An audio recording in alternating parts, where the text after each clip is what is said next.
नागरिकता संशोधन कानून किसी भी नागरिकता छीनने वाला नहीं बल्कि नागरिकता देने वाला कानून है। भारत सरकार ये बात बार बार कह चुकी है, मगर देश के बहुत से संगठन, खासकर असम के छात्र संगठन, राजनीतिक दल और नेता सरकार की बातों से पूरी तरह संतुष्ट नहीं हैं।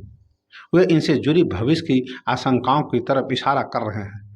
नागरिकता संशोधन कानून के खिलाफ इन्हीं आशंकाओं को लेकर तकरीबन 200 से अधिक याचिकाएं सुप्रीम कोर्ट में दायर हुई थी, जिस पर कल यानी कि 19 अप्रैल को सुनवाई शुरू हुई।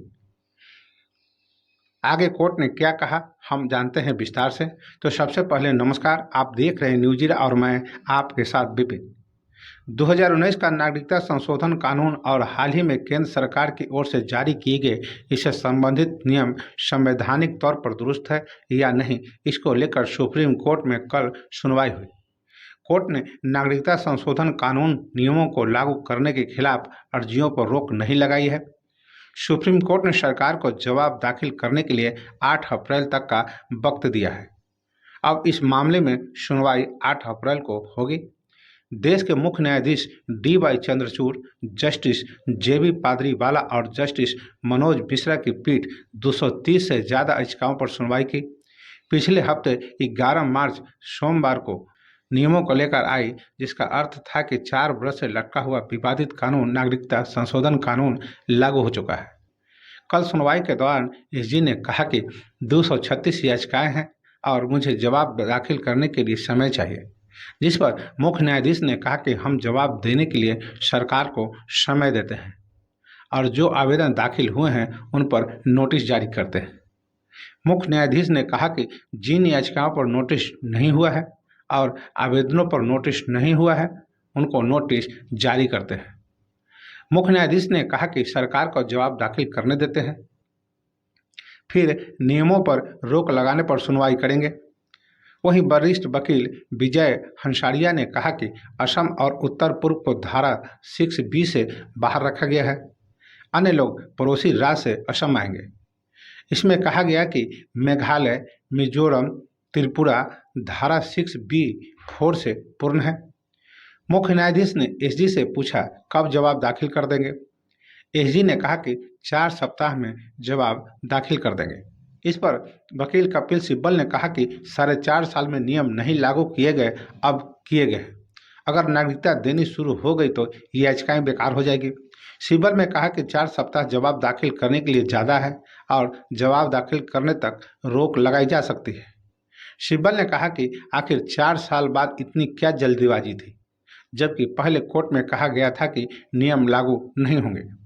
कपिल सिब्बल ने कहा कि SG ने 22 जनवरी 2019 को कहा था कि हम नियम लागू नहीं करने जा रहे हैं, ऐसे में रोक लगाने की जरूरत नहीं है। सुप्रीम कोर्ट ने रोक लगाने से कभी इनकार नहीं किया। मुख्य न्यायाधीश ने कहा कि हम 2 सप्ताह में जवाब दाखिल करने का समय सरकार को देते हैं। SG ने कहा कि ठीक है। भारत की संसद से 11 दिसंबर 2019 को CAA पारित हुआ और अगले ही दिन इसे राष्ट्रपति की भी मंजूरी मिल गई। केरल के राजनीतिक दल इंडियन यूनियन मुस्लिम लीग ने इसी दिन सुप्रीम कोर्ट में CAA को चुनौती दी और फिर सैकड़ों याचिकाएं इसके खिलाफ गुजरते वक्त के साथ दायर होते चली गई। ये कानून 31 दिसंबर 2014 के पहले भारत आने वाले पाकिस्तान, अफगानिस्तान और बांग्लादेश के हिंदू, जैन, बौद्ध, सिख, पारसी और ईसाई समुदाय के लोगों को नागरिकता देता है। नागरिकता को लेकर हमारे पास 1955 का कानून है जो कई बार संशोधित किया जा चुका है। CAA भी इसी कानून में संशोधन का नाम है। वर्ष 2019 में CAA के जरिए असल कानून की धारा 2AB में एक नया प्रावधान जोड़ दिया गया। इस बदलाव ने अवैध प्रवासियों को नए सिरे से परिभाषित किया और पाकिस्तान, अफगानिस्तान, बांग्लादेश में उन हिंदू, जैन, बौद्ध, सिख, पारसी और ईसाई समुदाय के लोगों को अवैध प्रवासी मानने से इनकार कर दिया, जो 1920 के पासपोर्ट कानून एक्ट 1920, 1946 के विदेशी कानून फॉरेन एक्ट 1946 के तहत भारत आए थे।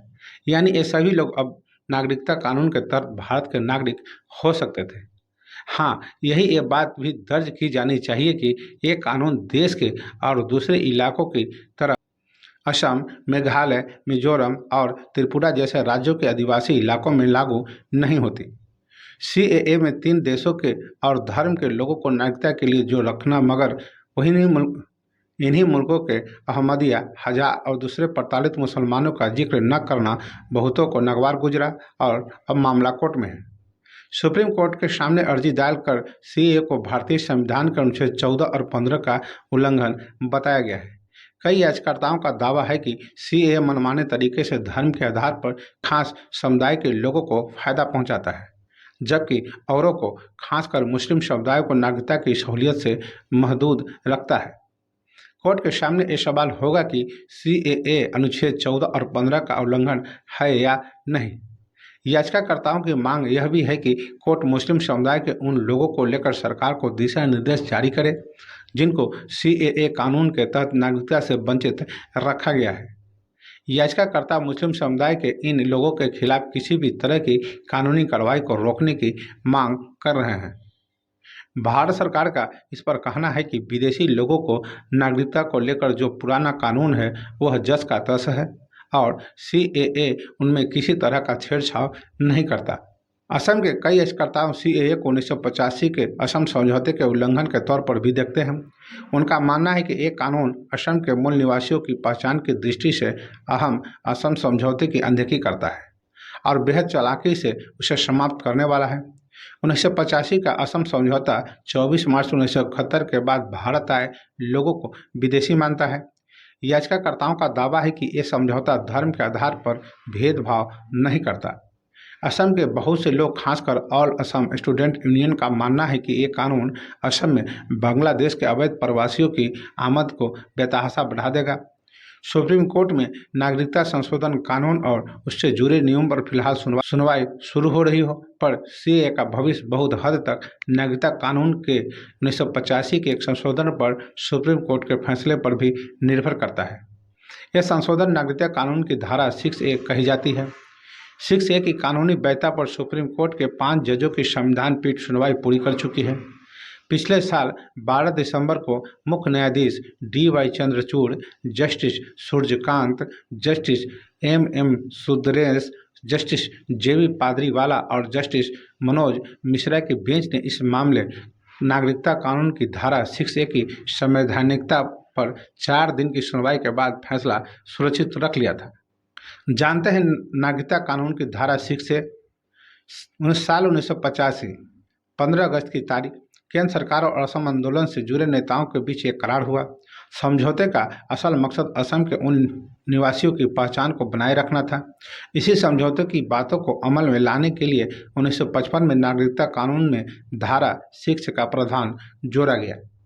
नागरिकता कानून की धारा 6 बताती है कि असम में कौन विदेशी है और कौन नहीं। इसके लिए धारा 24 मार्च 1971 की तारीख को कट ऑफ डेट मानती है। कानून के इस प्रावधान में 1 जनवरी 1966 के बाद और 25 मार्च 1971 के पहले असम में दाखिल हुए लोगों को विदेशी कहा गया है।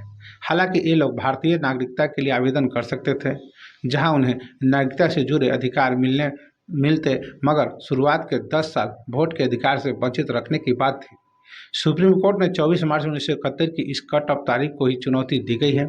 अगर सुप्रीम कोर्ट अपने फैसले में 24 मार्च 1971 के कट ऑफ डेट को बरकरार रखता है और नागरिकता के लिए राज्य में दाखिल होने की इस तारीख पर मुहर लगा देता है, तब भारत सरकार के महत्वाकांक्षी कानून सीएए को असम समझौते का उल्लंघन माना जा सकता है, क्योंकि 2019 के कानून 31 दिसंबर 2014 को नागरिकता का कट ऑफ डेट मानता है। तो बस अभी के लिए इतना है। अब हमें आज्ञा दीजिए। नमस्कार।